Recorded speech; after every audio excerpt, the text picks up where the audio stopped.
এদিকে ভয়ঙ্কর রূপে কয়েক দিনের মধ্যে বাংলাদেশে ফিরছে প্রধানমন্ত্রী শেখ হাসিনা। ডক্টর ইউনূস অর্থাৎ অন্যদিকে আমেরিকার ডোনাল্ড ট্রাম্পের সহযোগিতায় চাঞ্চল্যকর তথ্য দেখবেন আজকের প্রতিবেদনে। বিএনপি ভয়ের মধ্যে পড়ে গেছে, যখন তখন পদত্যাগ করে জনাব তারেক রহমান চলে যেতে পারে লন্ডনে। এইমাত্র পাওয়া গরম খবর যা দেখবেন কবে ফিরতেছে শেখ হাসিনা। এবং অন্যদিকে মোদী সরকার কিন্তু বাংলাদেশকে চ্যালেঞ্জ দিয়ে দিয়েছে, যেভাবেই হোক আওয়ামী লীগের ক্ষমতা ফিরে দেবে। দর্শক, আপনারা কে কে আছেন আওয়ামী লীগ অবশ্যই কমেন্টে জয় বাংলা লিখবেন। তাহলে কবে ফিরতেছে শেখ হাসিনা, কবে বিদায় নিচ্ছে বিএনপি, তাই আজকের ভিডিওতে না টেনে সম্পূর্ণ গুরুত্বপূর্ণ ভিডিওটি দেখতে থাকুন। আওয়ামী লীগের কার্যক্রম সচল করা নিয়ে বিশাল সুখবর দিয়েছেন, জানিয়ে দেশের রাজনীতিতে চলছে তুমুল আলোচনা। তাহলে কি রাজনীতিতে নাটকীয় কোনো পরিবর্তন হচ্ছে?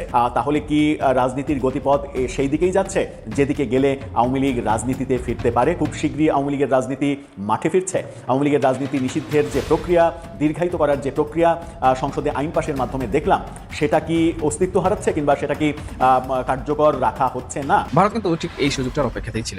মোদী সরকার তাদের তুরুপের প্লাস্টিক চালতে যাচ্ছে। আওয়ামী লীগের জন্য এটি একটি সুদূরপ্রসারী ফলাফল নিয়ে আসবে।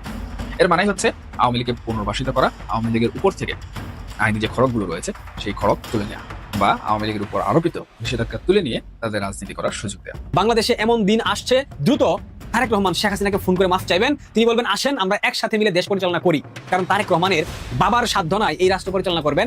তারেক রহমান খুব শীঘ্রই বঙ্গবন্ধু কন্যার সাথে কথা বলে বলবে যে আসেন, দেশে আসেন, আপনার উপর থেকে সব অবৈধ রায় আমরা প্রত্যাহার করে নেব, আমরা রাষ্ট্রটা একসাথে মিলে পরিচালনা করি। এছাড়া জনাব রহমানের আর কোনো পথ বাকি নাই। আসসালামু আলাইকুম দর্শক, এত সময় শুনছিলেন সংবাদ শিরোনাম, এবার থাকছে বিস্তারিত। তার আগে ছোট্ট একটা রিকোয়েস্ট করতে চাই, যারা নতুন আছেন অবশ্যই চ্যানেলটি সাবস্ক্রাইব করে বেল আইকনটি অল করে দেবেন, তাহলে দেশের সকল খবরগুলো সবার আগে এক ভিডিওর মাধ্যমে আপনি প্রথমে দেখবেন। শুরুর অংশ শুনেই হয়তো বা বুঝতে পেরেছেন যে কতটা গুরুত্বপূর্ণ হতে চলেছে আজকের নিউজটা।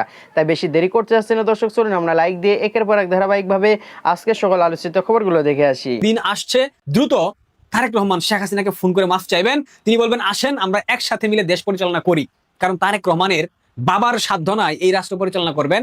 আমি আবারও বলতেছি, তারেক রহমান খুব শীঘ্রই বঙ্গবন্ধু কন্যার সাথে কথা বলে বলবে যে আসেন, দেশে আসেন, আপনার উপর থেকে সব অবৈধ রায় আমরা প্রত্যাহার করে নেব, আমরা রাষ্ট্রটা একসাথে মিলে পরিচালনা করি। এছাড়া জনাব রহমানের আর কোনো পথ বাকি নাই।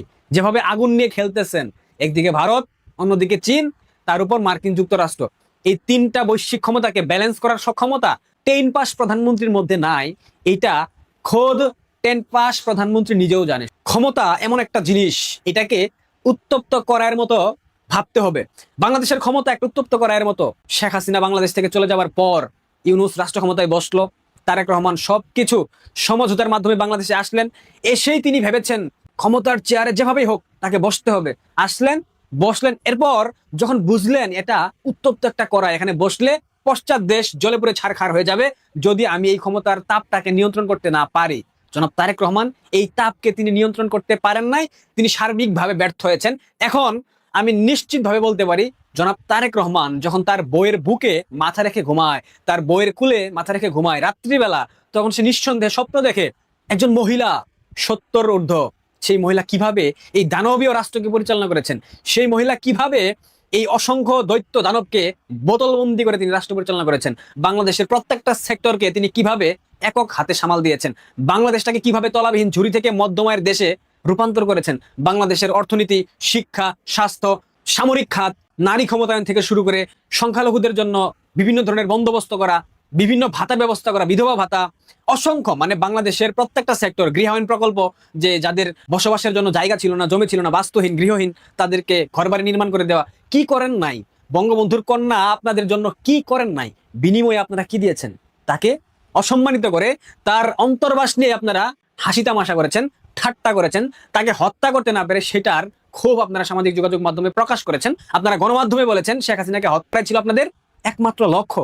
এখন চালান রাষ্ট্র। আমি আজকে এই ভিডিওতে বলে গেলাম, বাংলাদেশে এমন দিন আসছে, দ্রুত তারেক রহমান শেখ হাসিনাকে ফোন করে মাফ চাইবেন। তিনি বলবেন, আসেন আমরা একসাথে মিলে দেশ পরিচালনা করি। কারণ তারেক রহমানের বাবার সাধ্য নাই এই রাষ্ট্র পরিচালনা করবেন। বাংলাদেশের অর্থনৈতিক অবস্থা যেভাবে ধ্বংসের দিকে আগাচ্ছে, বাংলাদেশের রিজার্ভ কত এখন আমি জানি না, আপনারা জেনে থাকলে আমাকে কমেন্টে জানিয়ে যাবেন। এই রাষ্ট্র পরিচালনা করা, রাষ্ট্রের না আছে আইন শৃঙ্খলা, রাষ্ট্রের না আছে কোনো সিস্টেম, রাষ্ট্রের আমলাতন্ত্র দুর্নীতিগ্রস্ত, রাষ্ট্রের প্রত্যেকটা সেক্টর ভেঙে পড়েছে।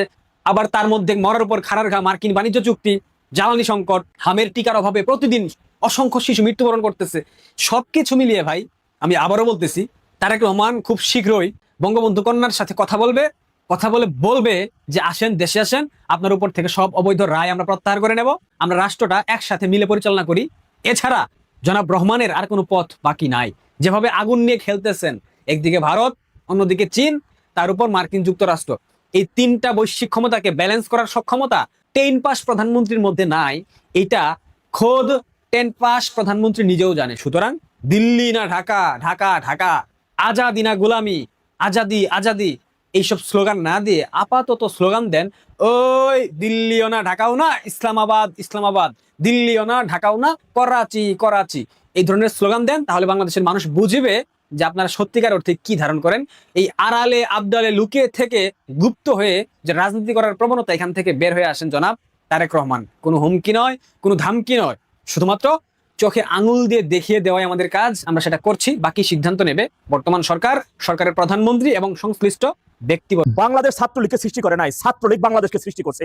এই ছাত্রলীগ বেহায়ার মতন যেমন বাংলাদেশ বঙ্গবন্ধু জননেত্রী শেখ হাসিনাকে ভালোবাসতে জানে, নিজেদের জীবনের মায়া ত্যাগ করে নিজেদের জীবন ঝুঁকির মধ্যে রেখে মুক্তিযুদ্ধকে বহন করতে জানে এই ছাত্রলীগ তদ্রুপ ভাবে। যারা মুক্তিযুদ্ধকে কলুষিত করে, যারা মুক্তিযুদ্ধকে হেয় করে, যারা দেশদ্রোহী, যারা ছাত্রলীগের মধ্যে থেকে মুনাফিকি করে, তাদের বিষ দাঁত উপড়ে ফেলে দিতেও জানে। একমাত্র মহান সৃষ্টিকর্তা ব্যতীত পৃথিবীতে এমন কোন নেতা পয়দা হয়, এমন কোন নেতা সৃষ্টি হয় নাই যে ছাত্রলীগকে শেষ করতে পারবে। টেবিল ইউনুসের যুগ ছিল বাংলাদেশ একটি জাহান্নামের যুগ। এই ছাত্রলীগের সন্ত্রাস বিরোধী আইন নাই না, তাদেরকে নিষিদ্ধ করে দেওয়া হয়েছে। যখন যে মুহূর্তটাই বাংলাদেশের মধ্যে বলা যায় নাই আমার সোনার বাংলা, আমি তোমায় ভালোবাসি, মুক্তিযুদ্ধের কথা বলা যায় নাই, বঙ্গবন্ধু বলা যায় নাই, এটা বললে তার বিরুদ্ধে সন্ত্রাস বিরোধী আইনে মামলা দিয়ে তাকে কারাগারে ভরে রাখা হয়েছে। ঠিক তৎ সময় সে অন্ধকার যুগের মধ্যে আমরা দেখেছি এক ঝাঁক তরুণ যুবক, এক ঝাঁক শিক্ষার্থী ভাইরা বাংলাদেশের বিভিন্ন প্রান্ত অঞ্চলে ঘুরে ঘুরে তারা ছাত্রলীগের ব্যানার লাগিয়ে তারা ছাত্রলীগের পক্ষ থেকে দুস্থ ব্যক্তিদের মাঝে সহায়তা বিতরণ করতে, সাহায্য বিতরণ করছে। এই রমজান মাসের মধ্যে আমরা দেখেছি কিভাবে মাঠে ঘাটে তারা উচ্ছ্বাস করে আনন্দ উল্লাস করতেছে। তারা গর্বের সাথে বলতেছে আমি ছাত্রলীগের একজন সমর্থক, আমি ছাত্রলীগের একজন কর্মী। তাদের অনেকের সাথে আমি কথা বলেছি, তারা বলে ভাই 5 তারিখের আগে আমি ছাত্রলীগের কোথাও কোনো পদে ছিলাম না, আমি ছাত্রলীগের কোনো ইউনিটে ছিলাম না, তারপর দেশপ্রেমিক হিসেবে যে বাংলাদেশকে ভালোবাসে, যে বাংলাদেশকে ধারণ করে, যে মুক্তিযুদ্ধকে ধারণ করে, সেই অটোমেটিক ছাত্রলীগ হয়ে যায়, সেই অটোমেটিক আওয়ামী লীগ হয়ে যায়। ছাত্রলীগের ভাইদের কাছে অনুরোধ থাকবে, জুলাই জঙ্গি স্বাধীনতা বিরোধীদের বিষয় মায়া করেন না। একটারে কোনোভাবে ধরতে পারলে তারে আবার পঙ্গুতে পাঠিয়ে দিয়েন না, তার চ্যাপ্টার ওইখানে ক্লোজ করে দিয়েন। ওই পঙ্গুতে যাই আবার সুস্থ হয়ে যাবে, সুস্থ হয়ে যাওয়ার পরে আবার আমার মানচিত্রের বিরুদ্ধে ষড়যন্ত্র শুরু করবে। ওরে আপনি ছাইড়া দিলে ও দেশ থেকে বেরিয়ে অন্য দেশে চলে যাবে, অন্য দেশ থেকে আবার আমার বাংলাদেশের মানচিত্র নিয়ে ষড়যন্ত্র শুরু করবে। সুতরাং 10 টাকার লটারিতে যেমন 5 লক্ষ টাকা পুরস্কার হঠাৎ পাইয়া যাওয়া, এই একটা জুলাই জঙ্গিকে ভাতের কাছে পাইয়া যাওয়া মানে মনে করবেন সেই লটারি পুরস্কার ওর চ্যাপ্টার ওইখানে ক্লোজ করে দিতে হবে। আমাদের নেতা বঙ্গবন্ধু 371 পরবর্তী একটা সমাবেশে বক্তব্যের সময় বলছিলেন, আমি যদি শুধু আগের মতন নেতা হইতাম তাহলে লাল ঘোড়া দাবড়াই দিতাম, কিন্তু কার বিরুদ্ধে আমি কথা বলবো? আমি তো জাতির পিতা, আমি তো বঙ্গবন্ধু, আমি তো স্থপতি, সবাই আমার, কার সে আমি কারাগারে দেবো, কারে আমি জেলে দেবো?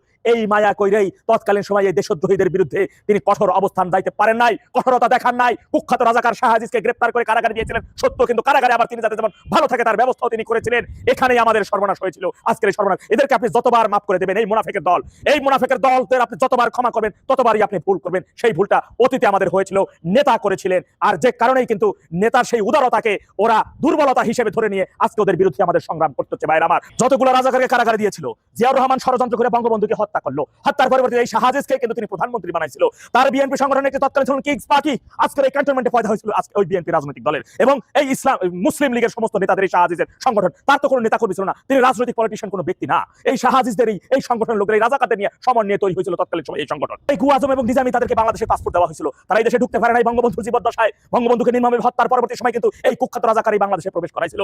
কিছু রাজনৈতিক দল এখন পর্যন্ত বিএনপির মতো আরো কয়েকটা রাজনৈতিক দল আছে, তারা নিজেদের শক্তি অর্থাৎ শুধু আওয়ামী লীগকে দাবায় রাখার জন্য এই রাজাকার, এই কুখ্যাত নিকৃষ্টতম ব্যক্তিদের এই মুনাফিকি দলটাকে তারা ভারী করছে, তাদের দলে আইনা শক্তি সঞ্চার করছে যে আওয়ামী লীগের এই স্বাধীনতা নেতৃত্ব দানকারী দলটাকে শুধু দাবায় রাখার জন্য, বাংলাদেশের উন্নয়ন, জনগণের উন্নয়নকে দাবায় রাখার জন্য। আপনাদের উদ্দেশ্যে বলবো, এই মুনাফিকদের যতবার ক্ষমা করা হয়েছে ততবারই একটা সময় আবার আমাদের বিস্ফোরণে পরিণত হয়েছে। ভাইরা আমার, তাই আগামীতে এই যে কিছু কিছু জায়গায় দেখে, কয়দিন আগে একটা জায়গায় দেখলাম একটা জঙ্গি কেউ ধরছে, সেখানে নাচানাচি করছে, অলরেডি নাচাইছে, ভিডিও করে সারি দিয়েছে, ওরা কারা ধরছে। আপনাদের কাছে অনুরোধ থাকবে আমার ভাইরা, এই জুলাই জঙ্গি স্বাধীনতা বিরোধী রাজাকারের বাচ্চা একটারে যখন ধরতে পারবেন, এর পূর্ব উত্তর শরী পর্যন্ত শুরু করে যত শরী হোক না কেন, কারণ আমরা দেখছি এই প্রজন্মের অনেক ছোট ছোট বাচ্চাদেরকে 32 নম্বর ভাঙতে গেছে, বলতেছে 32 নম্বর ভাঙা আমার খুব শখ। কেন তোমার শখ? তাই আমার দাদা দাদির আত্মাকে শান্তি পাবে, তারা খবর চলে দাদা দাদির আত্মার শান্তি পাবে।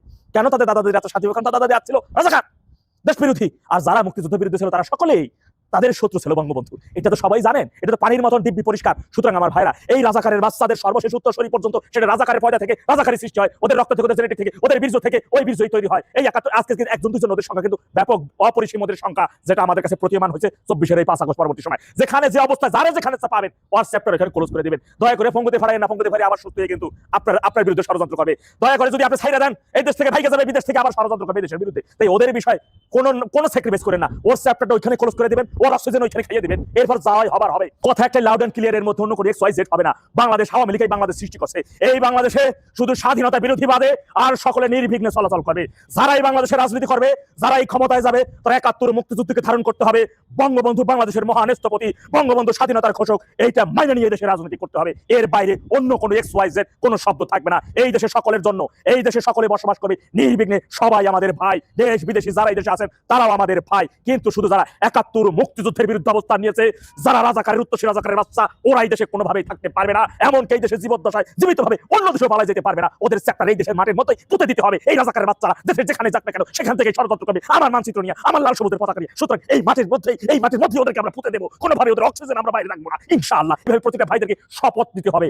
জয় বাংলা, জয় বঙ্গবন্ধু, বাংলাদেশ চিরজীবী হোক। প্রিয় দেশবাসী, আপনারা যে যেখান থেকে ভিডিওটি শুরু থেকে শেষ নামাতে দেখেছেন, আপনাদের সকলকে অসংখ্য ধন্যবাদ জানাই। যদি ভিডিওটি ভালো লেগে থাকে তাহলে অবশ্যই শেয়ার করতে ভুলবেন না, আর অবশ্যই আপনার একটি মন্তব্য কমেন্টে জানিয়ে যাবেন। কারণ কিনা আপনি যে নিউজটা দেখে কি জানলেন, কি শিখলেন, এই কমেন্ট করলে কি হবে, দর্শকবাসী জানবে এবং যারা কানে শোনে না তাদের জন্য উপকার হবে। আর আপনি কোন দল করেন অবশ্যই কমেন্টে জানিয়ে দেবেন। আওয়ামী লীগ হয়ে থাকলে অবশ্যই জয় বাংলা লিখতে ভুলবেন না। দেখা হবে পরবর্তী নিউজে খুবই তাড়াতাড়ি ইনশাল্লাহ। আজকের মতো বিদায় নিচ্ছি, আসসালামু আলাইকুম।